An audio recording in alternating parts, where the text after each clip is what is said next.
Salut à toutes et à tous, bonne année sauf à ceux qui mangent des escargots à Noël. Est-ce que vous étiez au courant qu'à chaque début de vidéo j'essaye de mettre ce ballon dans le panier qui se trouve derrière moi, et le jour où j'y arriverai je ferai tout simplement gagner un cadeau à un de mes abonnés. Donc abonnez-vous, cliquez, ça vaut le coup. Allez, c'est parti. Visiblement je démarre très mal l'année, c'est fou d'être aussi nul, il faut juste lancer une balle. Et je n'y arrive pas. Bon eh bien je suis désolé mais comme d'habitude ce ne sera toujours pas pour aujourd'hui. Nous sommes en 2021, une nouvelle année commence et je voulais absolument qu'elle démarre dans la bonne humeur. Aujourd'hui c'est une vidéo pleine de joie puisqu'on va tout simplement parler de la mort. Il y a quelques mois, dans une autre vidéo, je vous avais raconté 3 histoires dans lesquelles la mort m'avait littéralement esquivé, je l'avais vu de très proche. Cette vidéo vous avait beaucoup plu, c'est pour ça qu'aujourd'hui je reviens avec 3 nouvelles anecdotes, 3 nouvelles histoires dans lesquelles la mort était tout simplement à 2 doigts de m'emporter, mais si je suis là aujourd'hui pour vous les raconter, c'est que ça va un peu mieux. Là, je vais vous raconter des situations dans lesquelles moi, dans ma tête, j'étais sûr que c'était terminé pour moi. Donc glissez-vous sous un plaid, mettez-vous à l'aise, soyez au chaud parce que les histoires que je vais vous raconter là, écoutez-moi bien, elles vont être incroyables. En tout cas, j'espère que vous êtes prêts, car on est parti.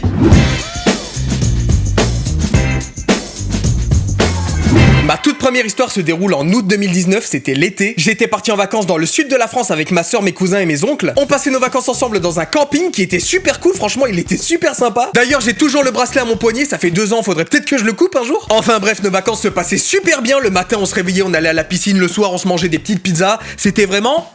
trop cool. Tout se passait super bien, on rigolait bien, on s'amusait jusqu'au soir où nous sommes allés à la fête foraine qui était juste à côté du camping. Un soir avec mes cousins et ma soeur, on a demandé à mon oncle et à ma tante si on pouvait aller à la fête foraine qui était juste à côté du camping. Ils nous ont dit qu'il n'y avait aucun problème, qu'ils allaient nous déposer là-bas pendant que eux ils faisaient une petite balade tranquille en amoureux en ville. Donc nous on était super contents, on avait trop hâte, on était assoiffés de sensations fortes. Alors le soir même ils nous ont déposés au parc d'attractions et ensuite ils sont allés faire leur petite virée en ville. Donc avec mes cousins et ma soeur on se baladait dans les allées de la fête foraine, on faisait quelques manèges par-ci par-là, c'était sympa, on rigolait bien, l'ambiance était bonne. Et après quelques heures passées sur la fête foraine, on se rend compte qu'on a tout simplement fait tous les manèges sauf un. C'était un manège qui était situé tout au bout de la fête foraine, donc autant vous dire qu'il inspirait pas confiance. Ça se voyait vraiment que c'était un manège qui avait du vécu, il était tout rafistolé, il y avait même des lumières qui fonctionnaient plus. Et en plus, il n'y avait personne dans la file du manège, absolument personne ne voulait le faire. Alors déjà qu'il n'inspirait pas confiance en voyant tous ces détails et en voyant qu'il était sur le point de s'effondrer, bah c'était encore moins rassurant. Et moi je me souviens dans ma tête, je priais fort pour que personne ne demande à le faire. Et finalement, ma soeur, mon cousin et ma cousine ont insisté pour le faire. Vraiment, ils m'ont forcé presque. Moi, j'avais pas envie. J'avais vraiment un mauvais pressentiment. Mais c'est même pas un pressentiment. Le truc, il était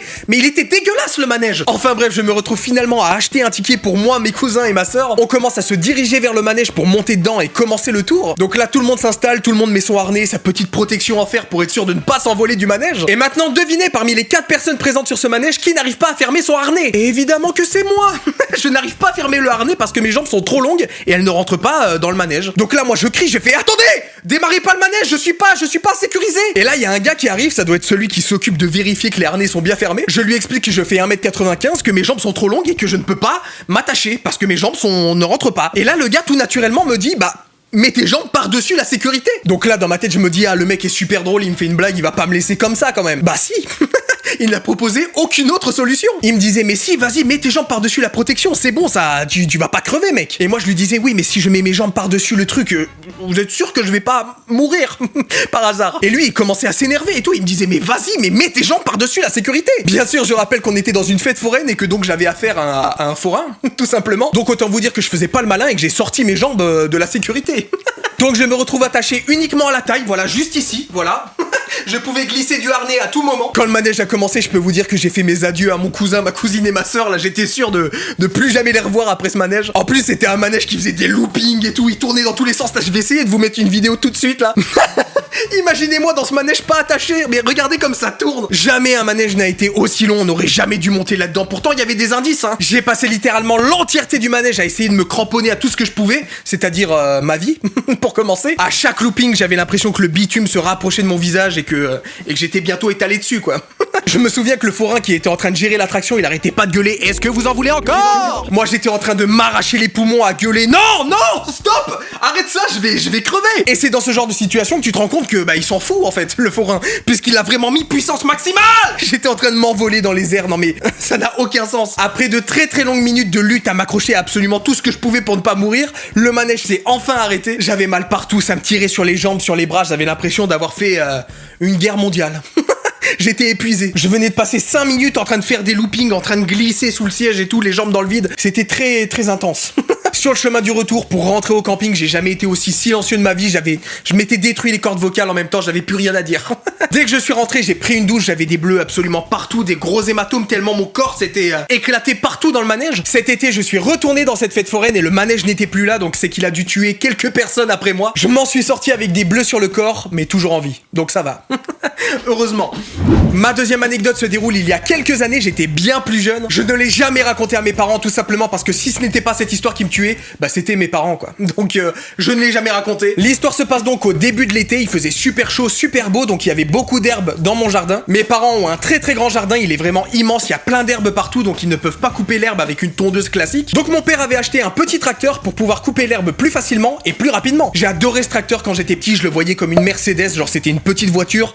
Trop stylé quoi. À chaque fois que mon père coupait l'herbe, je lui demandais est-ce que je peux conduire le tracteur, est-ce que je peux couper un peu le gazon s'il te plaît, laisse-moi conduire quoi. Et à chaque fois il me répondait non Lucas t'es trop petit, c'est trop dangereux, tu sais qu'il y a des trucs qui coupent sous le tracteur. Et il avait raison, j'étais bien trop petit pour ça, mais moi ça me plaisait pas, moi je voulais conduire le tracteur. Et un jour je m'aperçois que le tracteur est sorti en plein milieu du jardin et qu'il n'y a personne autour. Et s'il n'y a personne autour, ça veut dire qu'il n'y a personne pour me dire de ne pas monter sur le tracteur. Moi dans l'euphorie je me précipite sur le tracteur, je me dis c'est mon moment, je vais conduire un tracteur. Je monte dessus, mon père avait laissé les clés sur le contact, j'avais vraiment l'impression de faire un cambriolage, de voler une voiture. J'avais la pression, j'avais des gouttes qui coulaient ici parce que si mon père me voyait sur le tracteur, c'était fini pour moi.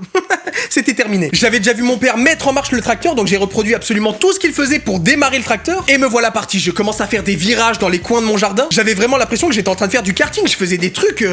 Enfin bref, je roulais un tracteur, quoi. Et dans mon jardin, il y a un endroit où il y a une petite pente, mais une petite pente qui est quand même bien inclinée, quoi. Et là, dans ma tête, je me dis, il faut absolument que je descende cette pente avec le tracteur. Ça va faire un manège de ouf. On se rappelle la dernière fois que j'ai fait un manège, comment ça s'est passé? Je m'en suis sorti avec des bleus sur le corps. Donc avec le tracteur, je m'arrête juste devant la pente pour descendre et m'assurer que personne n'allait voir ce que j'allais faire. Je voulais être sûr que les voisins ne puissent pas voir ce que j'étais en train de faire pour pas qu'ils aillent le répéter à mes parents. Et au moment même où je descends du tracteur, il commence à doucement basculer dans la pente. Donc moi, sans réfléchir, je me jette dessus. J'avais trop peur qu'en atterrissant, il se casse ou un truc comme ça. Donc je me place en bas de la côte et j'essaye de faire comme les super-héros et de l'arrêter avec les mains comme ça. Très mauvaise idée. J'étais très jeune, donc j'étais pas très lourd et j'étais pas très résistant. Alors autant vous dire que le poids du tracteur avec la vitesse qu'il avait, il a fait qu'une bouchée de ma carcasse. Le tracteur m'est passé dessus à une vitesse et une violence incroyable. Et quand j'étais sous le tracteur en train de voir ma vie défiler devant mes yeux, je repensais à mon père qui disait... Attention, il y a des trucs qui coupent quand même sous le tracteur. Donc là, à ce moment-là, dans ma tête, je me suis dit, Lucas, tes parents vont littéralement te retrouver haché sur les lames du tracteur. Vous pouvez pas vous imaginer à quel point cette scène s'est passée rapidement. Je me souviens que je suis resté quelques secondes par terre, j'avais les yeux fermés, j'osais pas les ouvrir. J'avais trop peur d'ouvrir les yeux et de voir la faucheuse. De l'avoir emporté mon âme. Donc après quelques longues secondes, j'ai ouvert les yeux et je me suis rendu compte que j'étais vivant. Je me suis relevé et j'étais en train de me regarder, j'étais en train de contempler les dégâts. J'étais en train de vérifier si j'avais pas perdu un bras, une jambe ou un autre organe vital. Et finalement, pas une seule égratignure, vraiment j'étais comme neuf. Je sortais d'un carton. Et c'est justement en réalisant que je n'avais aucune blessure que je me suis remercié d'avoir coupé le contact. Là, j'étais en train de me dire, mais Lucas, là, t'as frôlé la mort, là. En plus, la pire mort au monde, la mort la plus horrible. Si j'avais laissé le tracteur en marche, je finissais le soir même dans le hachis Parmentier. Ils auraient récupéré les restes. Après ça, je suis remonté sur le tracteur, je l'ai laissé à l'endroit où je l'avais trouvé et plus jamais je ne suis monté sur ce tracteur. Encore aujourd'hui. Ce jour-là a failli être dramatique et je me remercie encore aujourd'hui d'avoir coupé le contact. J'ai eu très très chaud. Très chaud ce jour-là. Ma troisième et dernière anecdote s'est déroulée lorsque j'étais au lycée, en première ou en terminale, je sais plus. J'avais 2 heures de sport toutes les semaines et le sport que je pratiquais, c'était le rugby. Et c'est d'ailleurs en faisant du rugby que j'ai failli mourir une 3e fois. Comme vous pouvez le constater, je suis quelqu'un d'assez baraque, d'assez large, d'assez costaud. Donc toutes les semaines, à chaque fois que je faisais du rugby, je finissais avec les mecs les plus grands, les plus forts de mon lycée. Et ça se voyait qu'ils avaient la rage, ils étaient pas du tout délicats. Ils voulaient vraiment du sang. Toutes les semaines, je rentrais chez moi et ma mère, elle me disait, mais tu t'es battu avec un pitbull ou quoi? Pourquoi t'as des bleus partout? C'était parce que je me faisais plaquer au sol comme jamais quand j'étais au rugby. Et un jour, je sais pas pourquoi, j'avais peut-être passé une mauvaise journée, j'avais la niaque, j'avais envie de démonter tout le monde. Là, j'étais énervé, j'avais juste hâte d'être en rugby pour les démonter quoi, tous les plaquer au sol. Donc le cours commence, les matchs aussi, je courais partout, j'ai jamais couru aussi vite de ma vie. Dès que j'en avais l'occasion, je me jetais sur les gens pour les éclater sur le sol. Je me souviens que le prof, il m'avait dit, Lucas, calmos là.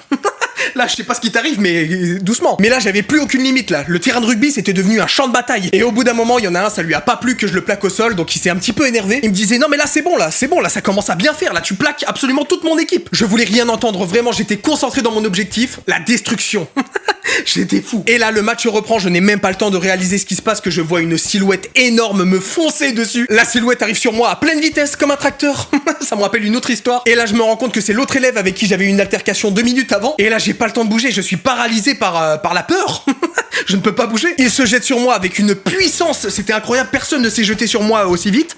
Personne ne s'est jamais jeté sur moi d'ailleurs. Il se jette sur moi au niveau de mon cou. C'est complètement interdit. D'habitude, on doit se jeter au niveau de la taille. Mais là, il avait plongé sur mon cou. Il m'avait vraiment arraché la tête, quoi. Donc, on tombe au sol tous les deux. Jamais un sol n'avait été aussi dur de ma vie.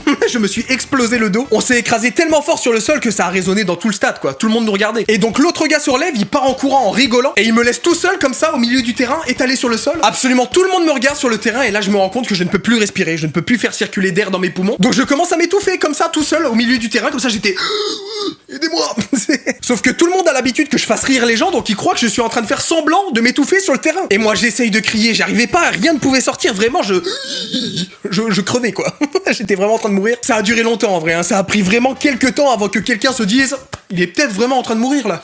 Par contre, je commençais à voir la lumière blanche au fond du tunnel, vraiment, je marchais doucement vers ma mort. Je me souviens que je me tenais la gorge, je montrais comme ça, je faisais et donc au bout d'un moment, le prof est arrivé juste à côté de moi et je sais pas comment il a fait. Juste du bout de ses doigts, il a pris ma gorge comme ça et il a fait un petit comme ça, un petit je sais pas s'il a remis un truc en place ou je sais pas ce qui s'est passé. Mais d'un coup, j'ai pu re-respirer, vraiment, j'ai pris une inspiration, la plus grande inspiration que j'ai jamais pris de ma vie. Je me suis relevé, j'avais mal partout, j'ai remercié je ne sais pas combien de fois mon prof de sport de m'avoir sauvé la vie. Après, j'ai littéralement engueulé tout le monde autour parce que j'aurais pu crever au milieu du stade, que tout le monde aurait continué à rigoler. Le gars qui m'avait plaqué au sol s'est excusé à son tour et moi je lui ai répondu c'est pas grave.